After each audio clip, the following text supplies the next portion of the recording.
Hello, my name is Hamlet Dobbins, and this is Memphis Material, an oral history project chronicling the stories of the visual arts in Memphis, Tennessee. Memphis Material is a podcast celebrating the personal histories, the intimate stories, and the studio practices of some of the people who help shape the creative landscape of our city. These unedited interviews are all recorded at the Memphis Listening Lab, an archival gem located in the majestic Crosstown Concourse in beautiful Midtown Memphis. The website for Memphis Material was designed by the wonderful Brian Dixon. Now, we do not have sponsors for this project, but if we did, today's interview, which is the second of two interviews that I did with Tracy Lauritzen Wright, would be sponsored by whatever point this is that you call this place in our lives. Tracy and I are both of a very similar age, and I have found myself in a place where I am thinking about time and the accumulation of time and how I see it all around me. I was really struck when I was re-listening to this interview to make sure that it all was okay and that there were no bounces or hiccups in there, that a lot of my questions came from this place of reflection. And I know that it isn't really a place where you can be reflective and then go into a conversation where someone else isn't or hasn't been thinking about this. And so I really appreciate Tracy going with me on this and being up for asking some or answering some questions that might have been might have seemed sort of out of left field.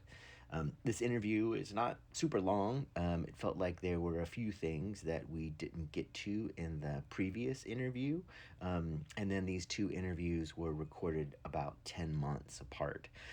So this interview with Tracy Lauritzen Wright was recorded on November 14th, 2025. Enjoy the interview. Okay, cool.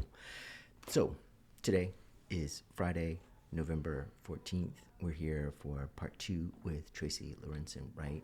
And so, Tracy, let's see. So last time we covered a ton of your early life, and we got up to about the time when you started at ARTSmemphis. Yeah. And so today, one of the things I wanted to do was to talk a little bit about sort of the logistics of what you do there, and then also, like I was saying before, kind of selfishly to get some insight on what it is that you do, and then if it's possible for any of my students or anybody who's listening that might be interested in that pursuit or that field, how might they become involved in that kind of thing? Yeah. And is it okay with you if we just kind of start with ARTSmemphis? And, Yeah. and remind me again, you started there right after you finished with doing the huge project for the Civil Rights Museum downtown, and then you made the transition over to ARTSmemphis, and that was in 2016, 15? Yes. Okay, Yes. 2016. Okay. Will you talk to me a little bit about what do you do there? Yeah. So, my position is the COO, but basically I'm just over all of our programs, and our programs are grant making. So we have about a half a dozen different programs supporting organizations with an arts mission, and then we have a couple of programs supporting individual artists. And so my colleague Noor Abdallah and I organize and manage all of those different programs to get money that is raised by ARTSmemphis, because ARTSmemphis is a nonprofit. It's not a foundation. So every year we're raising dollars and then investing those dollars right back out into the local arts community. Okay. Yeah. And so you were saying it's not a foundation. How does a foundation work? How is that different? Yeah, so like a foundation, like Hyde Family Foundation, which everyone in Memphis knows, they have their assets, and every year they're distributing a certain percentage of those assets that the foundation has, and so contrasted to a nonprofit like ARTSmemphis, we do have an endowment that helps cover our operating expenses, and so we're every year raising money in the community that is then invested into the arts sector. So so different from a foundation in that we're every year raising the dollars that we're granting out. Okay. And then what's the staff like there? How many people work at such an organization? Yeah, we're a staff of 8. And we've got, so my colleague Noor and I are on the, granting side of the organization. We sometimes talk, one side of the staff works on bringing the funds in, and then the other side work on getting them out the door. So I think I have the better job. I really like it, but now, what is it about that you like? What floats for you? Well, it's super. I mean, it's amazing. Like so when I started at ARTSmemphis, and after I'd been there for a little while, the story I would have told often is, going there from the National Civil Rights Museum and having been at the museum for about 15 years, I felt like I knew what was, all the organizations doing important work in the city. And then I got to ARTSmemphis and learned about all of these different arts organizations working in every corner of Shelby County doing just really amazing, impactful work. And so I think what I really like about it is just the chance to get to understand how organizations across Memphis are really working to support individuals, support families, to make our community better through the arts. And so that's what I get to work on every day, is helping them do that. Now, just out of curiosity, I mean, I know in my brain, the question is, what do you do on a typical day? I know that you do not have typical days. So, just out of curiosity, give me an example of what a typical day for you might look like. P.S. I am asking this question after, on the day after Tracy has had this huge, massive event and is sort of in calm down mode. So the look on Tracy's face right now is that of great terror and horror. Probably more exhaustion, because the event was good. It was outrageous, and it was outrageous. It was great. It was a rager of an art event. It was a lot of fun, and so I'm just tired. So it probably was just exhaustion, not terror. But so typical day. What actually came to my mind is email. Like, there's always email. Why is there always email? But anyways, I think that's everyone's perennial struggle. But anyways, so for example, recently we got to award or notify artists that had applied to our Arts Assist grant. And so that's our grant supporting individual artists in visual art, dance, and film. And then through our partner Music Export Memphis, we support musicians through their Ambassador Access program. So so what I got to do on this day a few weeks ago was I got to call all of those artists and tell them, we're giving you a grant of $5,000 to make your art. And that's my favorite part of the job, is when I get to make those phone calls. That's always a lot of fun and super gratifying, because it's just exciting, It's great. And plus, I would sort of imagine that there is a lot of your job that is just sort of like a normal job, like a jobby job, like you were saying, answering emails. And then there's the moment where you get to have these great soirees like last night, or you get to call artists and let them know that they won these awards. I'm curious, I mean, for me, one of the things I'm curious about people's lives is how they manage, balance that day-to-day up, down that goes along with it. And I'm curious, you've been doing this for a long time, not just at ARTSmemphis, but before that, you've had a long time where you've worked on sort of the other side of the curtain to make these really wonderful things happen. And I'm curious, what's your I know you were saying last time that you love going to work, and that, you were talking to Anna about going to work is awesome, but I know that some days aren't like that. And so I'm curious, what's the thing that gets you up out of bed on the days that might be tougher? Gotcha. Well, I think honestly, we have a really great team, and our CEO Elizabeth Rouse is just really just a great leader of the organization, and super supportive and encouraging. And so, I mean, I think I think a lot of it is, like on days where, like there are days too where I have to call organizations and say, I'm sorry, we can't give you this grant because of X, Y, or Z reasons. And that's less fun, but it's also, that is because again, we're raising every dollar that is granted out. So we, you know, have some due diligence that we do to just make sure that every dollar contributed to Arts Memphis is invested in a sustainable way for, to ensure that our donors' contributions are well managed, and that we're just wisely investing those funds in the community. But what's also kind of the fun part of that is, just learning more about it. And so I think for me, like I'm not as great as, like I lean on our CFO a lot when there's, like you have to read financial statements that are complex, and that's not my wheelhouse. So that's why, we have an expert that helps us do that, sort of analysis. So things like that. But it's always like I'm always finding new things to learn and, just kind of improve my knowledge about to, just try to, help organizations and the artists that we support in bigger ways and in more ways than just providing grants. So that's, so I guess in terms of, a harder day, it's, maybe if it's something that I don't feel that I know as much about as I need to or would like to. And so then I just got to kind of dig in and, And I know that there are, I remember last time when you were talking about going and doing research and sort of finding out about collections management and sort of having these objects when they decommissioned or when they secretized the files for Dr. King. Yeah.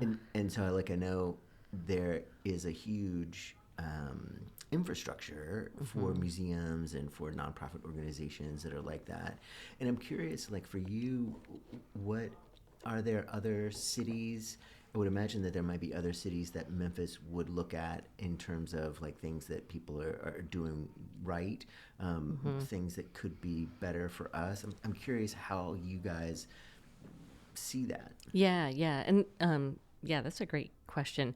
So there is a network of organizations like ARTSmemphis across the country, and it used to be coordinated by Americans for the Arts, and then they kind of went through a reorganization. But like organizations like ARTSmemphis, the common name for them is United Arts Fund, which isn't really. I mean, if you just heard United Arts Fund, would you know what that meant? I don't know.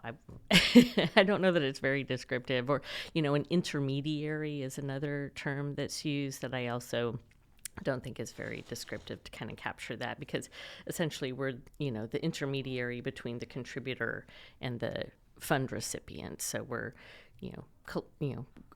raising funds from contributors and then distributing those funds to artists and organizations, hence the intermediary thing. So, but to your point, like we are right now, getting ready to do some kind of benchmark research, looking at other organizations, because there's some things we want to change up about our programs and, add more layers of support to what we're doing, how we're supporting artists, how we're supporting organizations. And so we are starting to look at what other organizations like us in other cities are doing and how they do it, to give us some ideas about, how could we move forward. And really just, our mission is to support the arts to strengthen our community. So how can we, support the arts in bigger and better, more ways to further strengthen the community. Now, are there other cities that you guys look at and say, oh yeah, so-and-so's got it going on? Are there other cities that you can mention or sort of talk about, and maybe some things that you see happening there that we might be able to do better here? Yeah. Well, one thing, we typically look at like Louisville, they have a organization Fund for the Arts. Cincinnati has Arts Wave. And they both do, like Arts Wave does a lot of really interesting stuff, and they're doing some interesting things with technology. Like they have an app where they can help people find, find tickets to shows that have empty seats and stuff like that. So they also have a budget that's a lot bigger than ours, I think. I can't remember last time I looked. I mean, I think they're giving out, 4 to 5 times the amount of funds that we are every year. And then like Fund for the Arts, what I like about what they're doing in Louisville is they have a sort of cultural plan for their city that has 5 priorities. And one of what they would do for their grant process was, well, if you're addressing all of those 5 priorities and the work that you do, arts organization, you're eligible for this amount of funding. If you're doing 3 of those, you're eligible for this amount. And if you're doing 1, maybe you're eligible for that amount. So, what I like about that is it's, goals that are shared across organizations in the community to, try to address common challenges, and then really kind of collect, this collective impact model. So, collectively as a community, kind of focus on specific strategies to make your community better. And then, I'm also really curious, you've been doing this for a minute, and so I'm sure that at some point someone's come up to you and said, man, if I want to do something kind of like what you're doing, is there not necessarily a path? I'm sure there's probably not a major out there anybody could, get a BFA or a BA in or anything like that. But I'm curious, what kinds of things do you suggest to young people who might be interested in contributing in the way that you have? Yeah. I don't really know the answer to your question. I can guess what it is because, so my undergraduate major was German, which is so useful. And then museum studies for grad school. So I think, a couple years ago, I was going to a conference, Grantmakers in the Arts, in New York City, and I met back up with a friend that I had met when Ted and I were living in Hungary, and we were just, I hadn't seen her for like a decade, and she's like, well, how did you learn how to do this? And I was like, well, I just kind of started reading about it, so I, came on to ARTSmemphis and,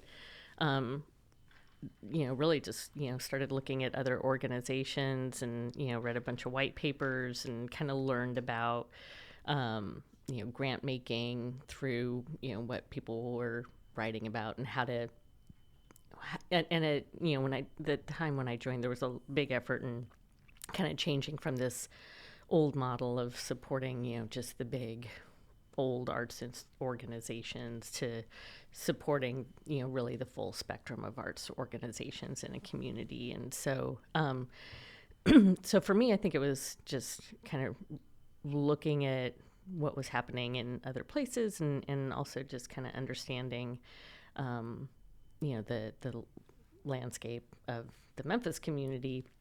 But in terms of a degree in this, I think, like arts administration, maybe, probably.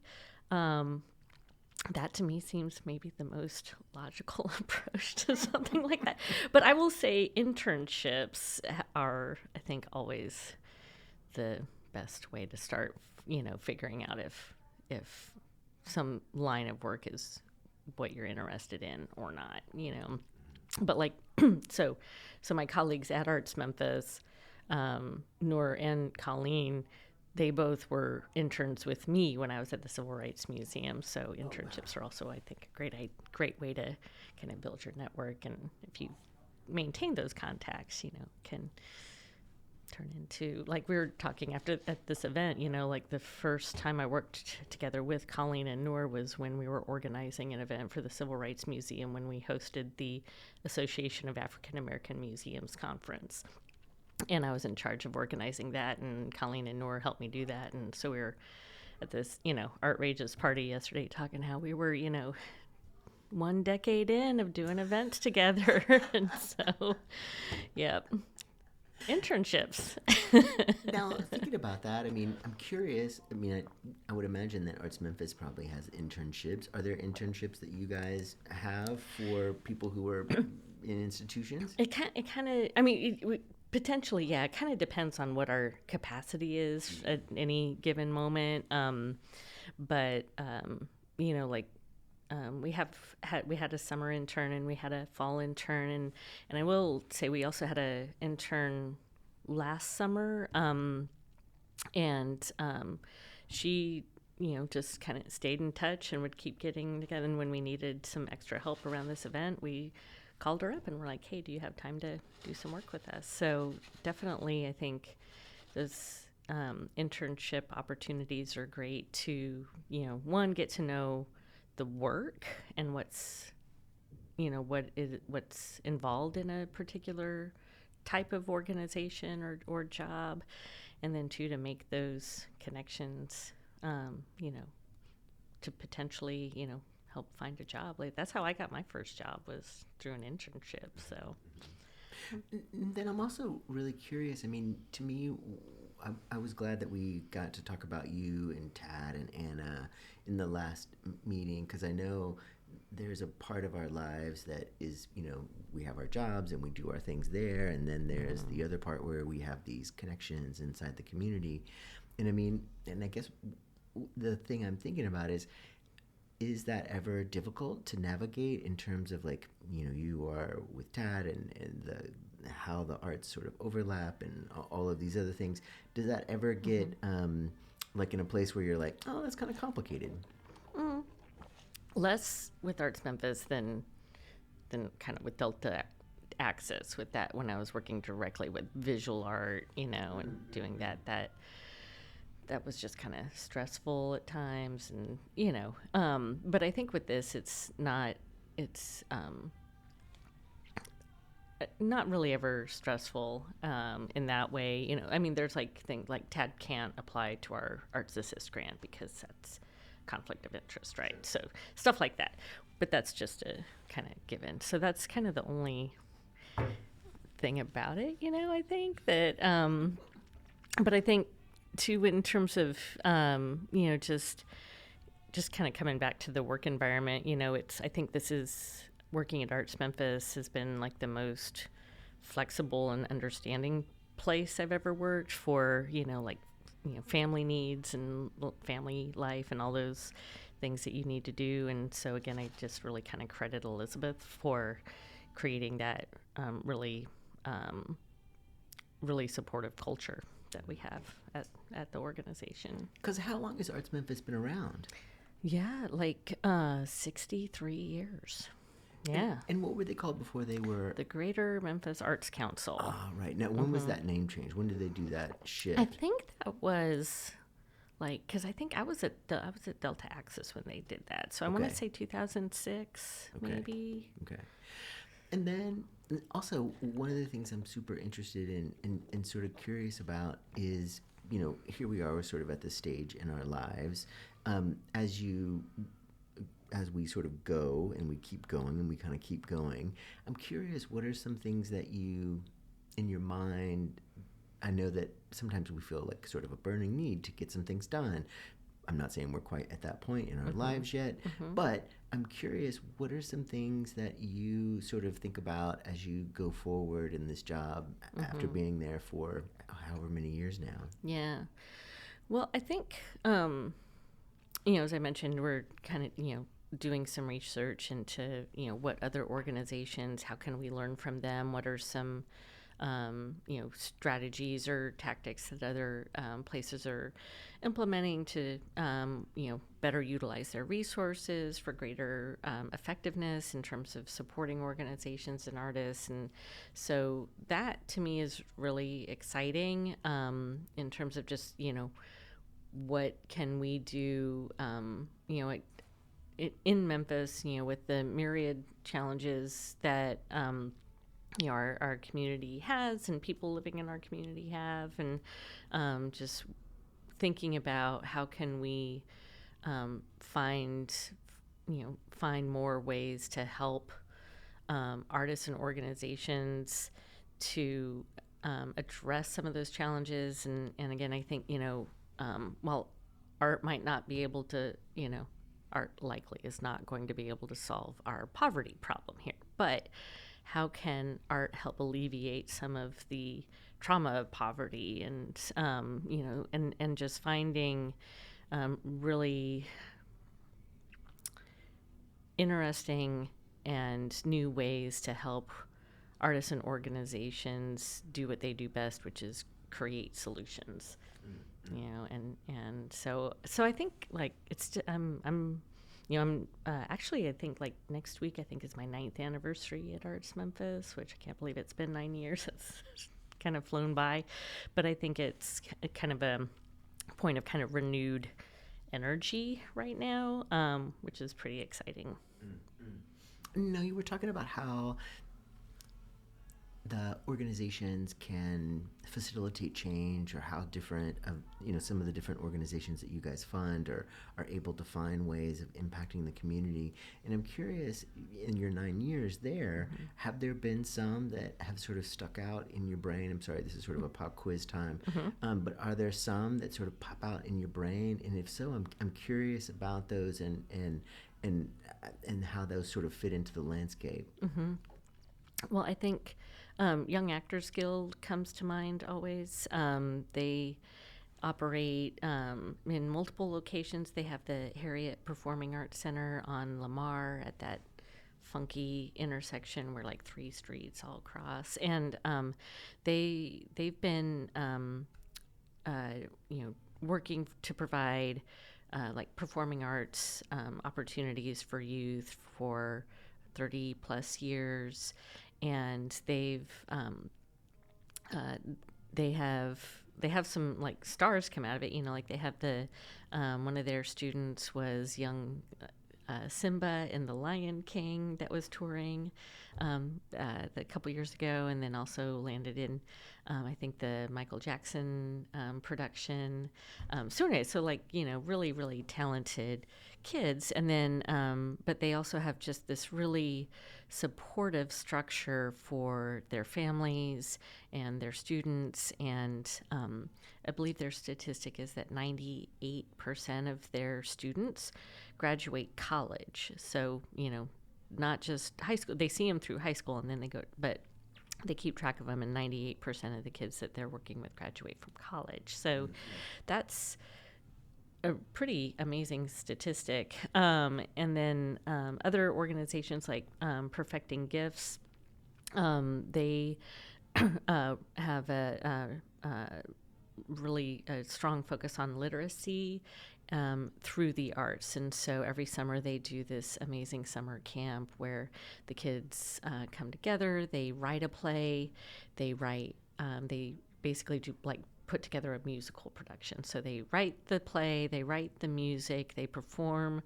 the songs, they do the choreography, they build the sets. And so just, in the month of June, they do all of this, and then they put on a big production at the end of the month. And so organizations like that come always immediately to mind for me, just because, and I think what's unique and special about them is their, just kind of the close relationship they have with the families that are involved with that, and just these, really holistic services that they're providing to children and families. It's amazing. And then, I'm also really interested in how you've been doing this for a long time. I'm interested in how you maybe reflect on your time in the arts, in museums. And I'm curious, not to have you toot your own horn or anything, but I am curious about how you see yourself in this. And then I'm also curious to see how you feel like maybe you bring something to the table that other people do not bring to the table. And so I'm wondering, do you feel like there are things that you bring to the position, or that you bring to the job, or you bring to the city, that you feel like all of the things that added up to make you Tracy brought you to the point where you can do these things? Gotcha. Wow.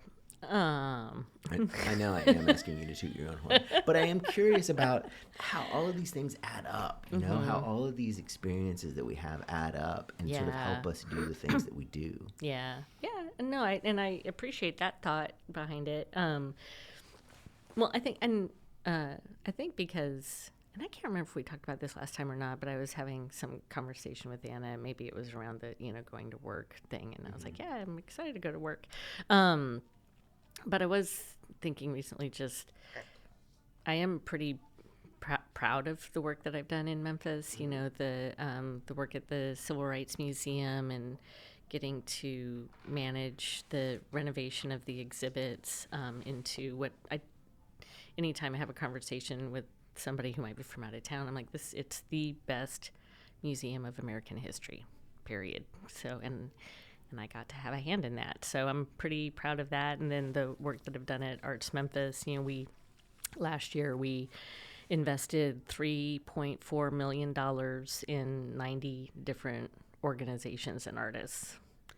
And so I'm really proud of that too. So so I do feel like, and I like the, sort of behind the curtain analogy, because that's kind of the language we've been using at ARTSmemphis is, working behind the scenes to grow the foundation of Memphis's arts is one of our taglines. But I think that, and, the other one is we don't make the art, but, we make it possible. So, so I do feel like, I've definitely had that kind of behind the scenes thing. And I do feel like I'm good at it. Like, in the position as a, COO, I'm not the CEO, I'm not the, person in front of the organization, but, to be the person that helps to get things done. Like, I do feel like I can deliver. Like I can, if we want to make this thing happen, I'll figure out how to make it happen, so, so how all of my, everything came to, I don't really know. I think I think kind of coming out of that early academic interest in language studies and, just learning about different languages and cultures maybe kind of brought that kind of curiosity to life maybe. Yeah, that was totally the word I was thinking about. I mean, I was thinking that you can't have your job and not be curious. I mean, the things that, like I was like, well, which things come to mind when you talk about the good things that are, that you've gotten to do? None of those things were remotely on my radar. And so it wasn't just that it wasn't something that I knew about, but it was something that I wasn't even looking to know about, And so this thing about curiosity and how it served you in your position, not just in terms of where to find the funding, where to distribute the funding, but also the kinds of things that are happening in this particularly vibrant moment in the city. Yeah. Now, another thing I'm super curious about, and it gets a little weedy. One of the things I'm really interested in is I'm really curious about domestic spaces, and I'm really curious about the art and the objects that we surround ourselves with, especially people in the creative world. And I'm super interested in the things that you and Tad and Anna surround yourself with. And so I'm curious, will you talk to me a little bit about the domestic space and then maybe some of the objects that you guys live with, maybe not necessarily just art things, but things in general that feed you? Well, this is kind of an interesting question right now because Tad has been on a mission to like declutter and like get rid of all of the extra everything in the house. So, so as I've said, so usually when Tad's getting ready for a show for years, I've said someday I'm going to make a time-lapse video of art gradually taking over the house because, a piece gets made out in the studio and then because, you've worked in the studio, it's very small. So it gets made in the studio, it comes into the house to make room to make more stuff in the studio. So especially when we lived in that duplex on Parkway, we had that long hallway down there. And so the canvases just started kind of piling in, and then they started being stacked on top of one another, so the hallway got narrower and narrower as more art was made. And so anyways, so all of that art is, eventually in the house that we eventually bought landed in the basement, and so Tad's just gone on a purge lately. And so, but sorry, I really digressed from your original question. Totally okay with it.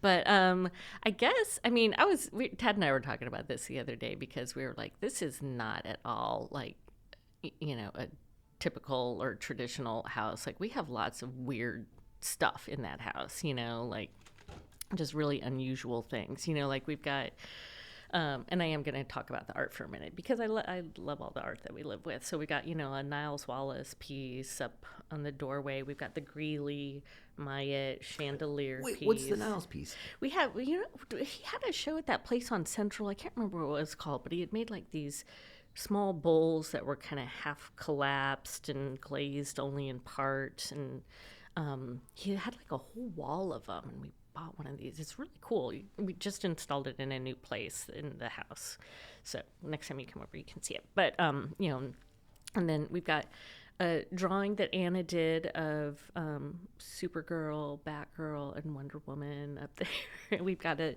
Tom Lee pillow that he made, and then we have Tad's sculpture, the Leaning Tower of No Reason, that goes up our stairway, so it's like just really weird, unusual, but very cool, funky stuff in the house. And so now, what's the Tom Lee?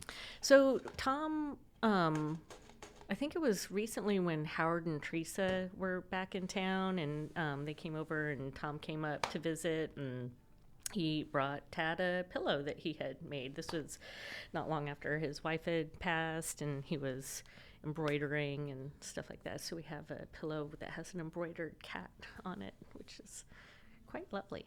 I like it a lot. So, yeah. And what's the Tower of No Reason? Leaning Tower of No Reason. So this is a piece that Tad made when he had his residency with Crosstown Arts in 2019, I think it was. And I think that's when he made it. Anyways, just, different random blocks that he would cut from stuff, and he painted them together and stuck them together, and they turned into this tower that was leaning. And it just happens to fit very nicely right in the corner of our stairwell, and so that it goes up and kind of up the stairwell, avoiding the ceiling because it leans. So anyways. Now, what are some other pieces that you guys live with? Or what are some other objects that you guys live with that are important? Well, we have that awesome painting of yours in our dining room, that huge piece that I love. That's amazing. I don't know the title of it, but I think it's untitled. maybe. Or it was one of those where it was all the initials.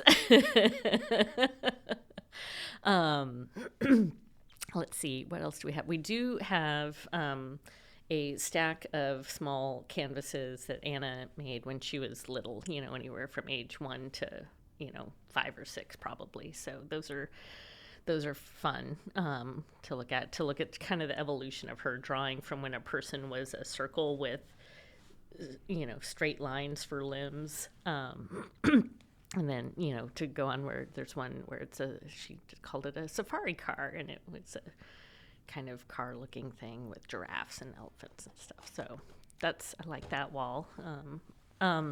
We have a Jason Myers piece that he made while he was living at that fire station in St. Joseph, Missouri, where he burned out the center of the piece, and then the rest of it got this really slick, shiny, bright color on it. I like that piece a lot too.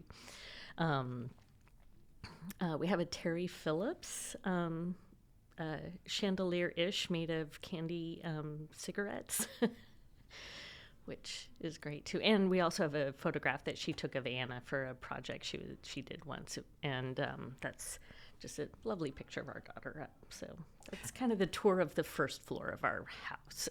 Well, one of the things I'm thinking about too is not necessarily just the, like, I feel like, I can't remember what was the occasion, but I was at Sharon Havelka's place with Charlie, and she said something about how someone had said that it takes a lifetime to make a home, or this idea that a house is a thing, a place where you live, and then you have all of these things and the time and the changes and all of these other things that sort of go on in it. I mean, to me, I love going to visit my weirdo art related friends and seeing their homes because there's so much. I think there's a lot to be seen that's a reflection of their experiences, and then also a kind of accumulation, almost like a museum way of seeing things, from, when a kid was really little to things that, maybe somebody picked up when they were in grad school, or maybe something that they picked up last week. And so I'm always really curious about that. And thinking about that, do you, when you look at it or when you think about your domestic space as a whole, are there things that you begin to glean if you look at it from the outside?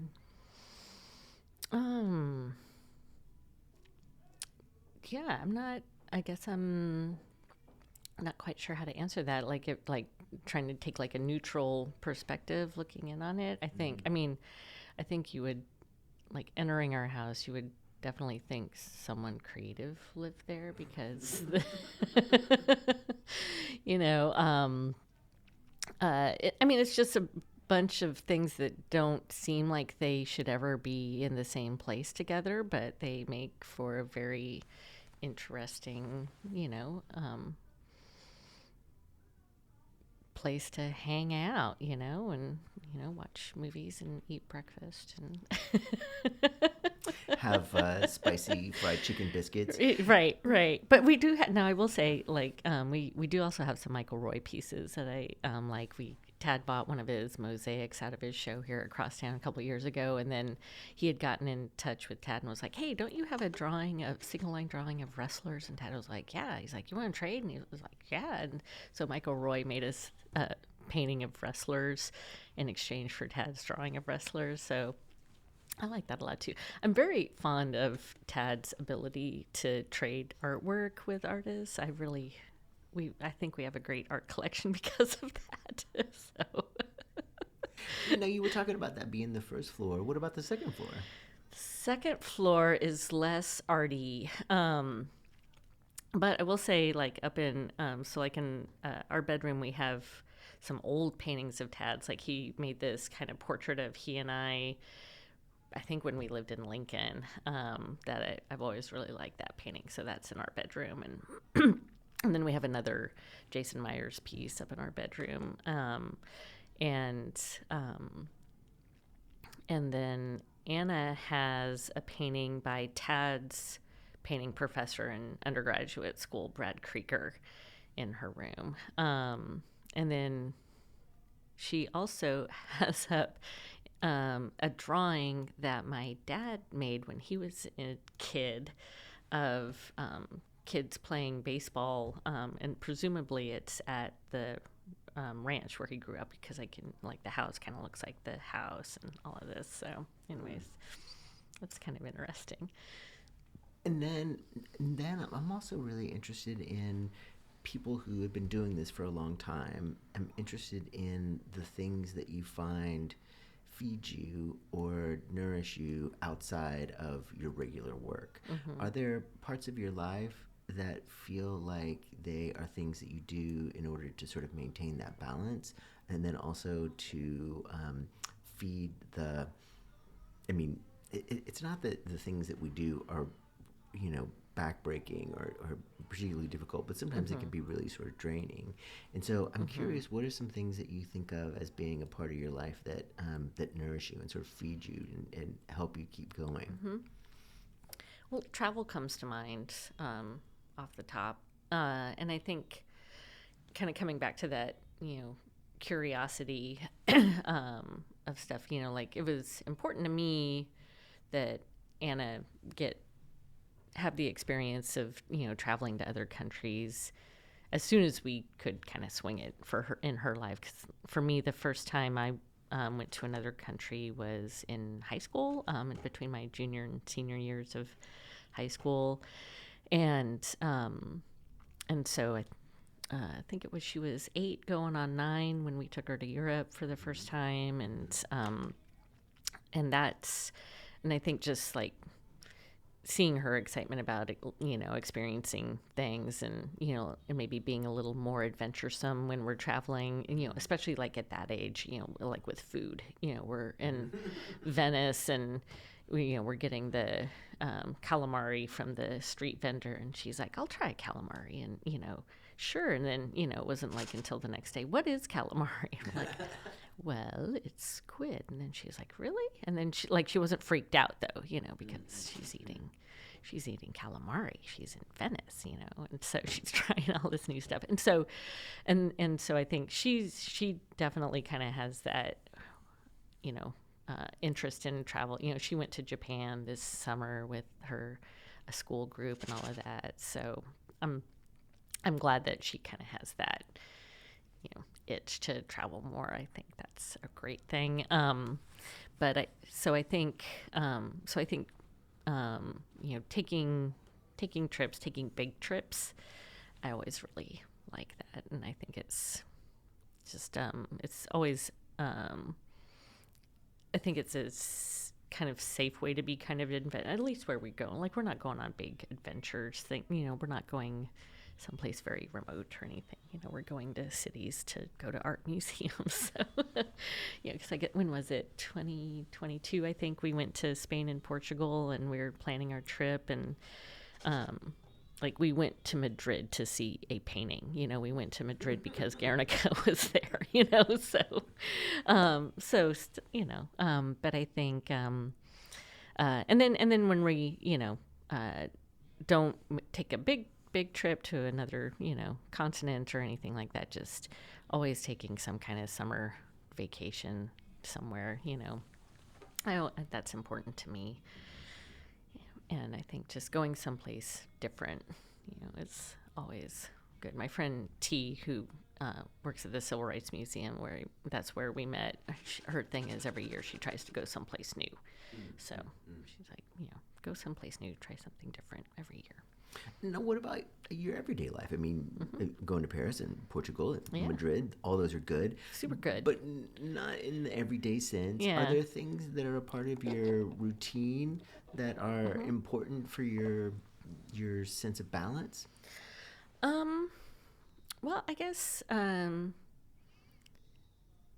generally feel pretty okay. Like, I feel generally pretty balanced, which is a good thing. Like, I need to exercise more.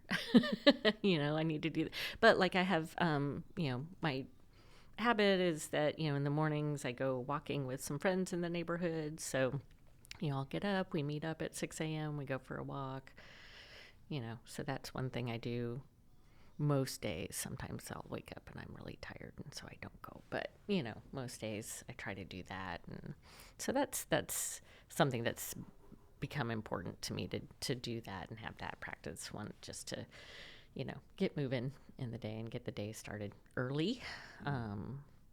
That does mean I go to bed kind of early too, but I'm okay with that. So Now, I'm curious too. I mean, we were talking about the domestic space and sort of the things that sort of help keep you balanced.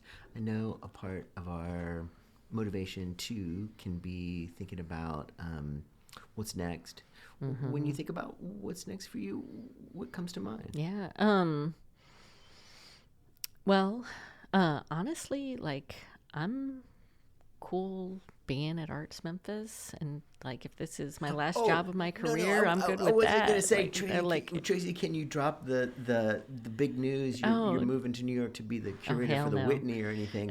But I didn't mean it that way. Okay, like, life-wise. But also, I'm really proud of you for not, like, my answer would have been, well, Himmler, as soon as we're done, I'm going to get my pajamas on, and I'm going to sit on the couch and order a pizza. So I'm proud of you for not, like, being super short, but I'm really kind of thinking about, like, things that still excite you, or things that still seem like hopeful or interesting or exciting about the next day or the next day or the next day. Well, I think that's a good question to ask, because I think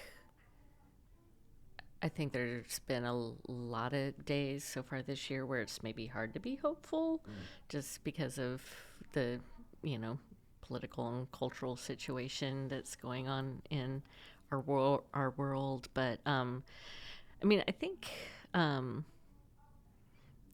one kind of big thing that's in our lives right now is, Anna's a junior in high school, and so we had the meeting with Leah Keys at Crosstown High the other night about, planning for college and doing all of that. And so that is, like, just in terms of as a family, what we're talking about and, working on and trying to help Anna work on is just kind of the readiness for that next big step. So I think, in terms of just our domestic life and, what we're doing, I think it's, just trying to help, in this remaining time that we have with Anna, living with us, just how do we help her get ready to step out on her own, and make sure she's equipped at least as much as we can help her be equipped to do that. And then who helps Tracy and Tad after Anna leaves? You guys are just going to be, I'm going to have to bring you guys a bunch of kittens or something, some pound puppies to take care of. You guys are just going to be like, what are we going to do with ourselves? No, we'll be fine. No, I think, you kind of get a sense of it now because, she's out more with her, so we've got a lot more time just by ourselves, and we're doing all right. We're good at entertaining ourselves, and I say, I tell Ted often, he makes me laugh every day, and so we started off as friends, and we're still really good friends and have a good time. So I think we'll be okay. I don't know. I have friends who both all the kids are gone now, and they're like the whole empty nest thing. What do I do? La la la. I don't. That's not anything I'm kind of thinking about because I don't even know what that is. We just have Anna's the one kid too, so it's not like we got a whole bunch of them to worry about. And there's a part of me too that every once in a while when I'm doing these interviews, there's a part of me that wants to crack them open and have them be another podcast. I want to try and talk some of my kids into interviewing all of the other art kids from the Memphis art community. Oh my God, I would love that. Oh my God, how did you survive? How did you possibly make it? How do we make that happen, Hamlet? Or when you were talking about Anna, there was a part of me that was like, oh man, if this was a real podcast, I would cut away and I would it would be like Anna, and she would be in here and she would be like, oh my God, our house is so weird. And yes. We have the strangest house in Shelby County, and God, I can't invite anybody over because there's so much weird stuff, And then I think when I interviewed Sharon Havelka, there was a time she was talking about when she and Charlie lived in Germany for 5 years and how Charlie was sort of the main person, working with the kids and sort of, keeping them and doing them. And of course, my brain was like, okay, we have to cut away now and I have to bring in their 3 kids and just be like, okay, so Charlie was in charge for 5 years, huh? And then, they sort of tell me the story. But yeah, alas, my time is not mine. Okay, that's good. I do like the idea of the artist kids hosting the conversation and seeing. Yeah. I'll put it to Mila and Alec, or maybe I'll put it to Anna. Maybe Anna will do it for me. Maybe. Okay. That's probably a good place to pause. Okay. I mean, really, I didn't have a ton of stuff that I wanted to cover today. I did want to get that ARTSmemphis stuff. Was there anything that you sort of had itching to talk about that you wanted to bring up? Gosh, no, I didn't really come with an idea because you're just really good at, guiding the conversation. So. Okay. Thank you for coming in. Well, thank you, Hamlet. I appreciate it. And that was the second of 2 interviews that I did with Tracy Lauritzen Wright. That interview was recorded on November 14th, 2025. Please join us next week when we have another interview. Until then, thank you for listening.